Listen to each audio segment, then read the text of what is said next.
재봉 유형 및 특성에 대해서 오늘은 공부해 보겠습니다. 영역 재봉 유형 및 특성에는요, 이렇게 세튼 스티치부터 해서 쭉 여러 개가 있는데요. 오늘은 그 대표적인 세튼 스티치에 대해서 한번 알아보겠습니다. 그 나머지 것들은 뭐 뒤에 이제 해도 될 것 같은데요.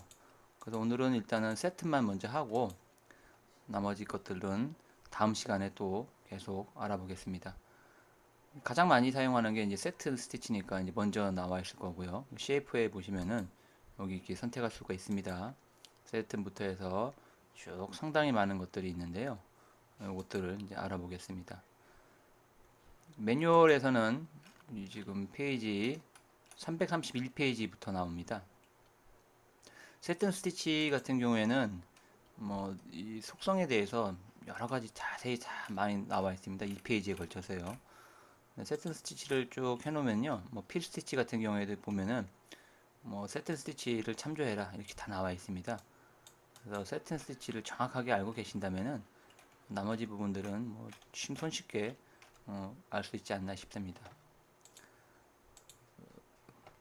제일 또 유념해서 보셔야 될게 오른쪽에 이제 소잉 어트리뷰트에 보시면은 이렇게 레전드 소가 나와 있는데요. 지금 저 같은 경우는 선은 일부러 선택을 안 했습니다. 선을 이렇게 선택하게 되면 라인 소가 이렇게 보이고요. 여기 굳이 지금은 영역에 대해서만 공부하기 때문에 요거는 선택을 하지 않고 지금 하고 있습니다. 그 다음에 이제 제일 먼저 나오는 게 이제 언더소잉인데요. 그러니까 아래쪽 이제 재봉을 하는 거죠. 어떤 천이나 이런 것들이 갱김이나 이런 것들을 막기 위해서 기초 작업을 한다. 그게 이제 언더소잉인데요. 근데 영역 재봉 유형 중에서도 쭉 보시면은 필 스티치는 언더소잉이 있고요.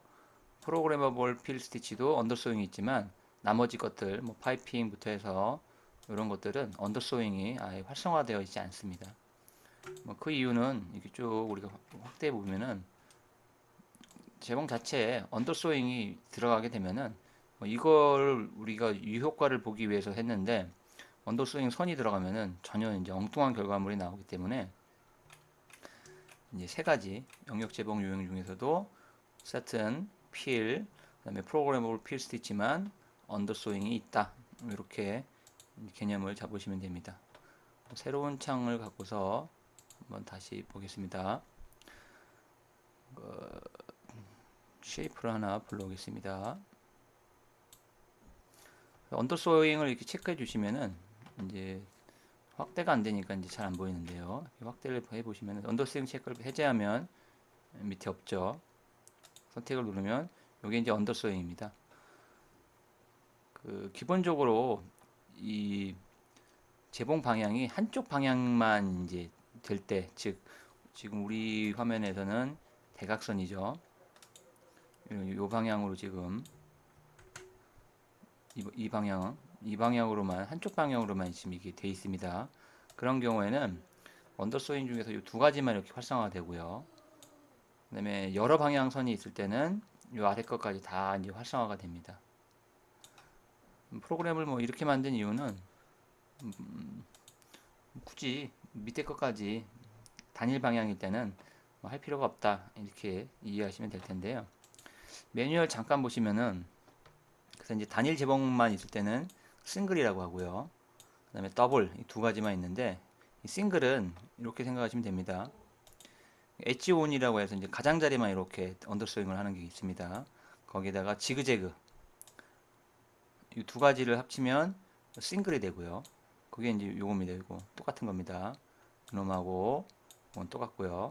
그 다음에 이제 가장자리 없이 지그재그에다가 파이핑 재봉 이런 식으로 들어간 게 더블입니다. 이중입니다.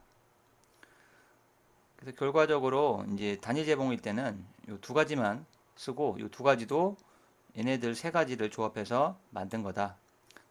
단일은 가장자리와 지그재그가 합쳐서 단일이 나왔고 더블은 지그재그와 파이핑이 합쳐져서 더블이 나왔다. 이렇게 이해하시면 됩니다. 그럼 이제 언제 이 세 가지를 또 쓸 수 있느냐? 텍스트 패턴, 그 다음에 여러 재봉 방향성이 있는 모양의 패턴인 경우에는 이 세 가지도 같이 활성화가 된다 라는 얘기입니다. 확인해 보겠습니다.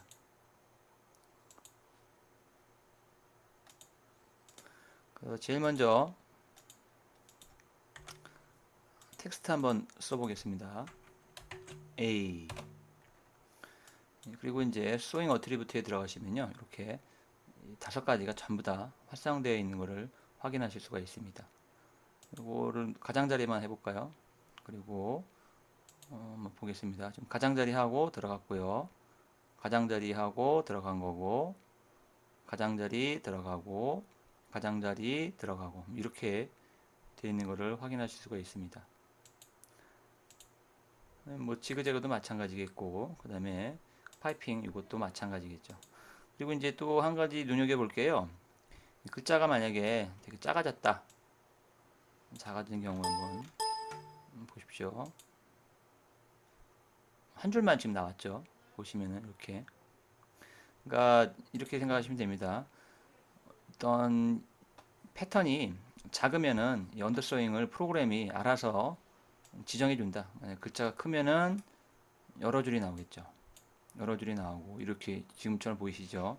언더소잉도 패턴을 우리가 이제 작냐 크냐에 따라서 또 뭐 기준이 있겠죠. 이 프로그래머들이 뭐 얼마보다 클 때는 뭐 몇 개 하고 몇 개 하고, 그래서 크기는, 그래서 이제 언더소잉에서 몇 줄이 나가고 그런 것들은 자동으로 알아서 해준다라고 이해하시면 됩니다. 그 다음에 이제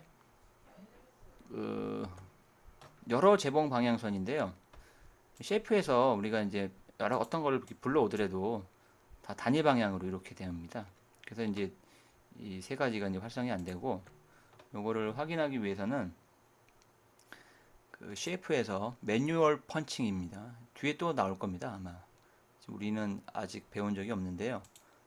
우리 원하는 거를 만들고 싶을 때 클릭, 클릭, 클릭, 클릭, 클릭, 클릭, 클릭, 더블 클릭, 마지막에는. 이런 경우에는 이제 다섯 가지가 다 이렇게 활성화가 됩니다.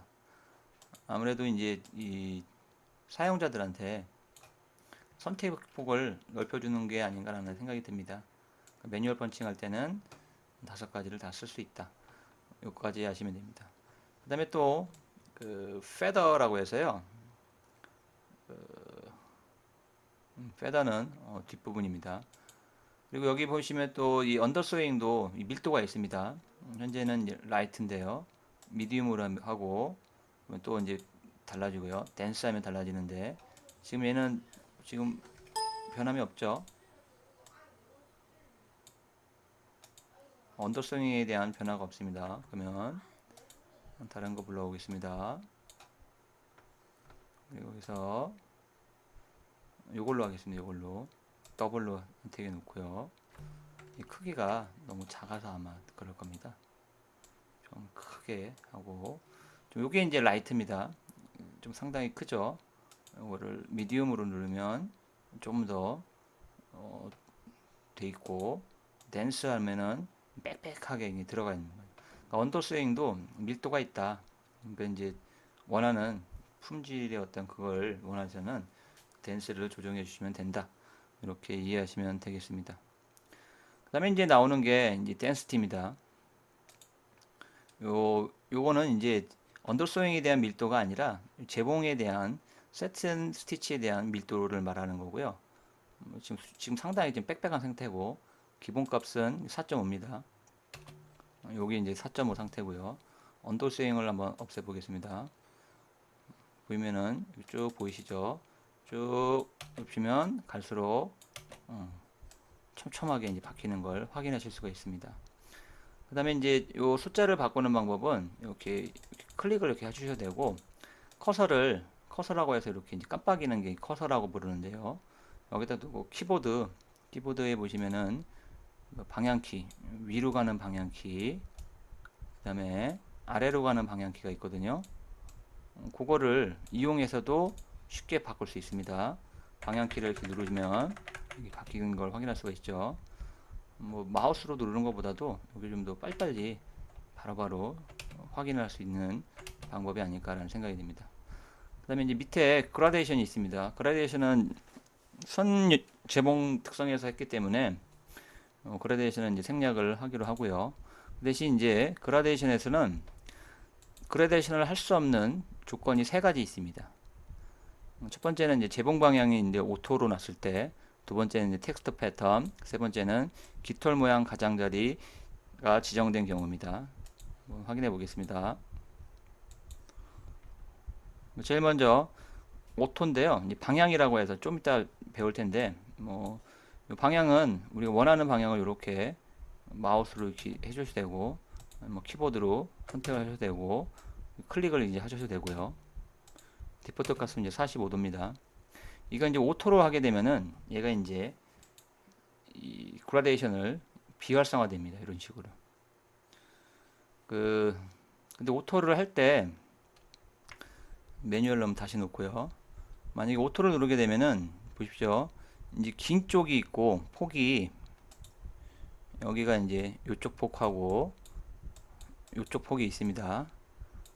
근데 자수는 결과적으로 긴 쪽은 솔직히 뭐 댕김이나 수축 이런 것 때문에 원하는 품질이 안 나올 수 있습니다.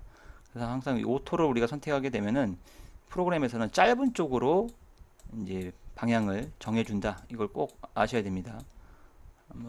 다시 한번 보겠습니다. 오토로 하게 되면 이런 식으로 짧은 쪽으로 이렇게 되죠. 다시 한번 그러면 이렇게 길게 한번 그려 보겠습니다. 길게 이제 딱 그리게 되면 짧은 쪽 오토가 있을 때 이렇게 가로 방향으로 이렇게 되는 걸 확인할 수 있고요. 마찬가지로 타원도 마찬가지입니다. 길게 하면 짧은 쪽으로 이렇게 오토를 해두면 잡아준다. 원을 하면 어떻게 될까요? 원은 뭐 크기가 똑같으니까요. 한번 해볼까요? 원을 하면은 이렇게 해주네요. 원은 밑에 거 한번 지워보고요. 이런 식으로 원은 잡아주네요. 이게 그래서 오토는 우리 사용자가 원하는 대로가 아니라 프로그램에서 정해준 것대로 이제 나오게 된다. 이렇게 이해하시면 됩니다. 그러니까 이제 그라데이션을 이제 줄 수가 없고, 두 번째가 이제 뭐가 있었냐면은 텍스트 패턴입니다. 글자 같은 경우에는 그라데이션을 줄 수가 없습니다. 이 텍스트 패턴을 글자에다가 그라데이션 주고 싶으시면은 지난번에 제가 이제 영상 올린 것처럼 그런 방법을 이용하는 방법이 있지 않나 싶습니다. 그 다음에 이제 깃털 모양 가장자리가 지정된 경우가 있는데요. 좀 뒤에도 나오겠지만은 이제 속성 중에 쭉 깃털 모양이 있습니다. 근데 지금 현재는 여기 이제 오토로 되어 있으니까 이게 선택이 안 되고요. 매뉴얼로 해놓고 선택을 하면은 끝부분이 새 깃털처럼 이렇게 만들어지는 게 페더드 엣지에서 깃털 모양 가장자리입니다. 이때도 그라데이션 주면 당연히 이 깃털 모양이 사라지잖아요. 그러니까 그라데이션이 활성화되지 않는다. 그래서 그라데이션이 활성화되지 않는 경우에는 세 가지가 있다. 이렇게 이해하시면 되겠습니다. 그 다음에 이제 방향이 있습니다. 방향은 금방 이걸 다 해봤기 때문에 방향은 넘어가도록 하겠습니다. 그 다음에 하프 스티치가 있는데요. 하프 스티치 같은 경우에도 이 반만 재봉하는 겁니다. 근데 지금 현재 비활성화되어 있는데, 이제 비활성화되어 있는 이유는 이게 이제 재봉 방향선이 이렇게 하나만 있으면 하프 스티치가 비활성화됩니다. 한쪽 방향으로만 쭉 하니까 이게 솔직히 어딘가가 너무 빽빽하다 싶으면 그 부분은 반만 하겠다라는 이게 하프 스티치인데, 지금 방향이 하나니까 굳이 지금 이 하프 스티치를 할 이유가 없다는 얘기죠. 요거 같은 경우는 위쪽 보시면 요 위나 이제 아래 보시면은 방향이 약간 다르죠. 여기 보시면 그러니까 하프 스티치가 활성화됩니다. 하프 스티치 누르면 이렇게 좀 자기가 생각해서 촘촘한 부분을 없애주는 거죠. 요 하프 스티치를 명확하게 또 보시려면은 오토 펀칭, 매뉴얼 펀칭 이용해서 한번 그려보겠습니다. 이럴 때 이제 하프 스티치를 확인하실 수가 있습니다. 이쪽 볼까요? 여기가 상당히 이제 촘촘하잖아요. 반만 재봉해라. 저기는 확 줄어든 것을 확인할 수가 있습니다. 그 다음에 이제 나오는 게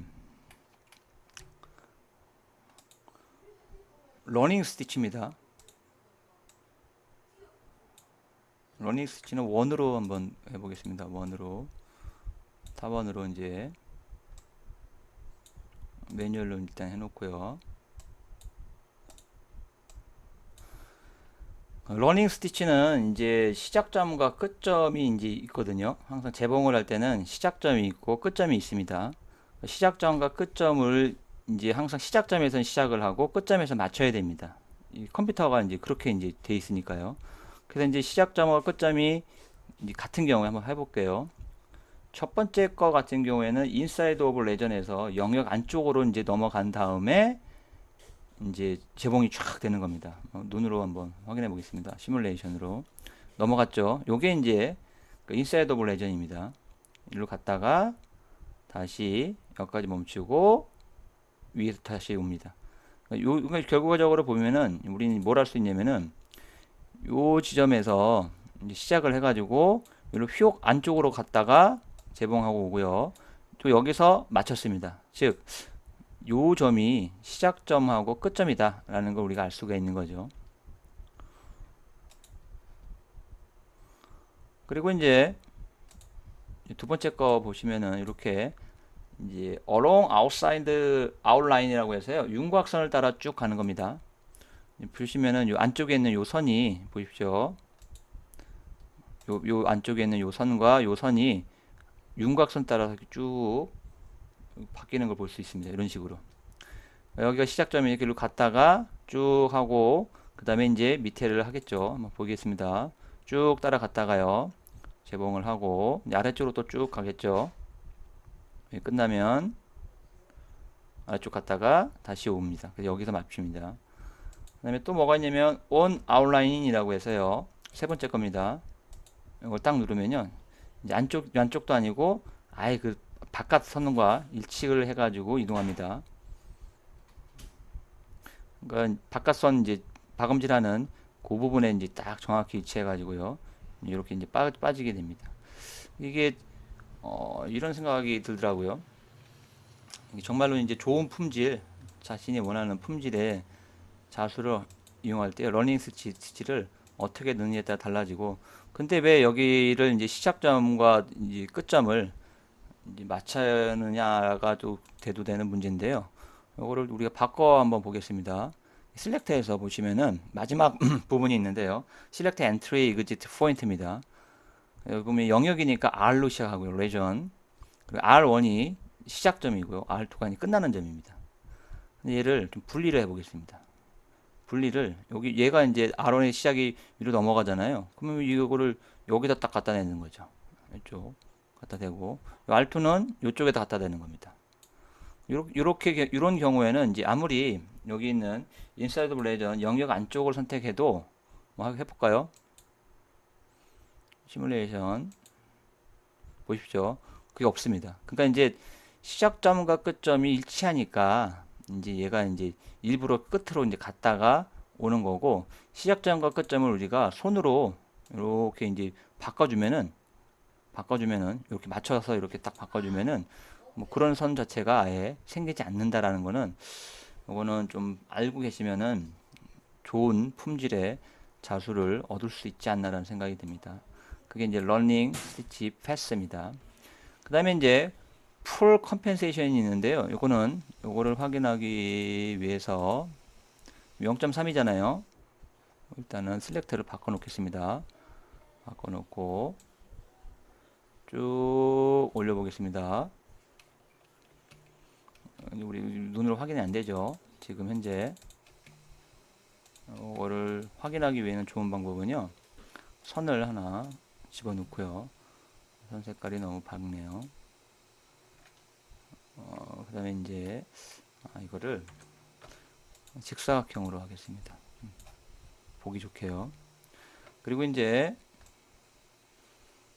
당기기 보정입니다. 당기기 보정의 디폴트 값은 현재는 0입니다. 좀 확인을 하셔야 됩니다. 그러니까 당기기 보정이라는 건 결국은 이 땡기기 보정을 통해서 미리 수축이 되니까 그거를 미리 땡겨서 이제 해버린다는 얘기죠. 이 값이 이제 우리가 올려주면은 쭉 한번 올려보겠습니다. 보시나요? 보이셨나요? 다시 0으로 하면 여기 이제 이쪽 여기다가요.